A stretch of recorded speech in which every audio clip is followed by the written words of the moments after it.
friends, welcome to Madras Samayal. இன்னைக்கு நம்ம Madras Samayalல சூப்பரான Vada Pav எப்படி பண்றதுன்னு பார்க்கலாம். இது வந்து சாயங்கால நேரத்துக்கு டீயோட சாப்பிடுறதுக்கு ரொம்ப அட்டகாசமா இருக்கும். இதை வந்து நம்ம ரொம்ப சுலபமா செஞ்சு முடிச்சிடலாம். இதுக்கு வந்து ஃபர்ஸ்ட் நம்ம உள்ள வைக்கக்கூடிய அந்த உருளைக்கிழங்கு மசாலா தயார் பண்ணிடலாம். ஒரு panல கொஞ்சமா எண்ணெய் சூடு பண்ணிக்கோங்க. எண்ணெய் சூடானதும் இதுல வந்து கொஞ்சமா கடுகு உடைஞ்சதும் இதுல வந்து 2 பல் பூண்டு, ஒரு துண்டு இஞ்சி, 2 பச்சை மிளகாய், மூணையும் வந்து நல்லா இடிச்சு பேஸ்ட் மாதிரி நம்ம எடுத்து வச்சுக்கலாம். அப்படி இல்லைனா நம்ம வந்து ரொம்ப சின்னதாக கூட நறுக்கி நம்ம சேர்த்துக்கலாம், எதுனாலும் பரவாயில்ல. கூடவே கொஞ்சமாக மஞ்சள் தூள், கொஞ்சமாக பெருங்காயத்தூள், கூடவே ஒரு கொத்து போல் கருவேப்பிலை இலையை 2-3 நம்ம பிச்சு சேர்த்துக்கலாம். அப்புறமா ஒரு கை நிறைய சின்னதாக நறுக்கின மல்லி இலை சேர்த்துடலாம். அடுத்தது இதில் வந்து நம்ம உருளைக்கிழங்கு சேர்க்கலாம். நான் இன்றைக்கி வந்து 4 உருளைக்கிழங்கு இந்த மாதிரி வேக வச்சு எடுத்துருக்கேன். தண்ணி இல்லாத மாதிரி பார்த்துக்கோங்க, கொஞ்சம் ட்ரையாக இருக்கணும். கூடவே தேவையான அளவு உப்பு,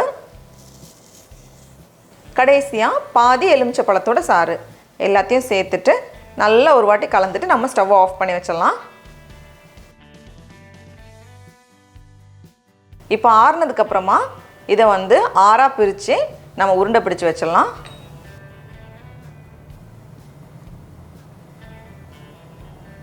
ஸ்டஃபிங் ரெடியாக இருக்குது. இனி இதை வந்து நம்ம கோட் பண்ணி பொரிக்கணும். அதுக்கு வந்து ஒரு மிக்சிங் பவுலில் 1 கப் கடலை மாவு, 2 டேபிள் ஸ்பூன் அரிசி மாவு, கூடவே கொஞ்சமாக பெருங்காயத்தூள், கொஞ்சமாக மஞ்சள் தூள் கலருக்காக, தேவையான அளவு உப்பு,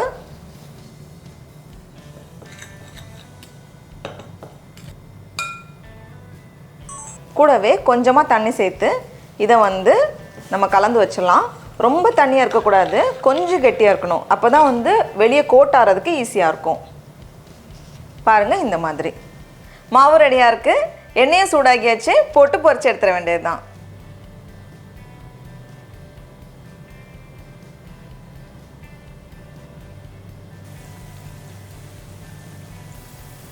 இப்போ இந்த மாதிரி வெளியே வந்து நல்ல மொறுமொறுன்னு வந்ததும் எடுத்து வெளியே வச்சிடலாம்.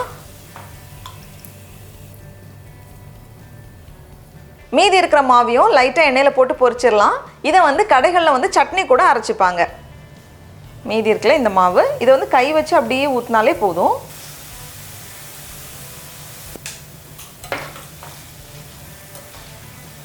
இப்போ இந்த மாதிரி பொரிச்சதுக்கப்புறமா இதை எடுத்து வெளியே வச்சிடலாம். அவ்வளோதான், எல்லாமே பொரிஞ்சு ரெடியாக இருக்குது. இதை வந்து நம்ம சும்மாவே சாப்பிட்றலாம், மிக்சர் மாதிரி. பாருங்கள்,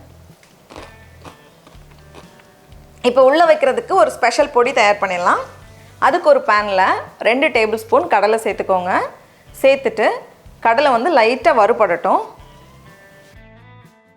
இப்போ இந்த மாதிரி வறுபட்டதும் இந்த தோலை வேணால் நம்ம ஃபுல்லாக எடுத்துக்கலாம், அப்படி இல்லைனா ஊதிட்டாலே போதும். கூடவே 5லேருந்து 6 பல் போல் பூண்டு, 3 காஞ்ச மிளகாய், உங்களுக்கு வந்து காரம் அதிகமாக வேணும்னா நம்ம இன்னும் சேர்த்துக்கலாம், ஒரு துண்டு புளி, எல்லாத்தையும் சேர்த்துட்டு மறுபடியும் 1 நிமிஷம் போல் நம்ம வதக்கி வச்சிடலாம். லைட்டாக வதங்கினதுக்கப்புறமா இதில் வந்து 1/4 கப் துருவின தேங்காய் சேர்த்துட்டு ஒரு வாட்டி மிக்ஸ் பண்ணிவிட்டு கூடவே கொஞ்சமாக உப்பும் இப்போவே சேர்த்துடலாம். சேர்த்துட்டு இதோட ஈரப்பதம் போகிற வரைக்கும் ரோஸ்ட் பண்ணணும். பாருங்கள், இப்போ ஈரப்பதம் இல்லாமல் இந்த மாதிரி வந்திருக்குல்ல, இதை வந்து நம்ம ஒரு மிக்ஸி ஜாரில் மாற்றிடலாம். கூடவே நம்ம வந்து லைட்டாக நூடுல்ஸ் மாதிரி பொரிச்சு வச்சுருந்தோம்ல, அதுலேருந்து கொஞ்சமாக ஒரு கைப்பிடி அளவு அதையும் சேர்த்துக்கோங்க. சேர்த்துட்டு இதை வந்து நம்ம மிக்சியில் அரைச்சிட வேண்டியது தான். எல்லாமே ரெடியாக இருக்குது. இப்போ இதை வந்து நம்ம அசம்பிள் பண்ணிடலாம். இந்த பன்னை நம்ம ஏற்கனவே மெட்ராஸ் சமையலில் பண்ணியிருக்கோம், குக்கர்லேயும் பண்ணியிருக்கோம், அவன்லேயும் பண்ணியிருக்கோம். அதோட லிங்க்கை கீழே நான் ஷேர் பண்ணுறேன்.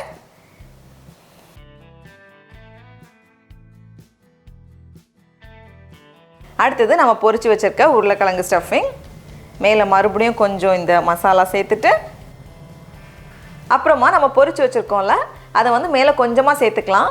அப்போ கடிக்கும்போது இன்னும் கொஞ்சம் கிறிஸ்பியாக இருக்கும், அதுக்காக தான்.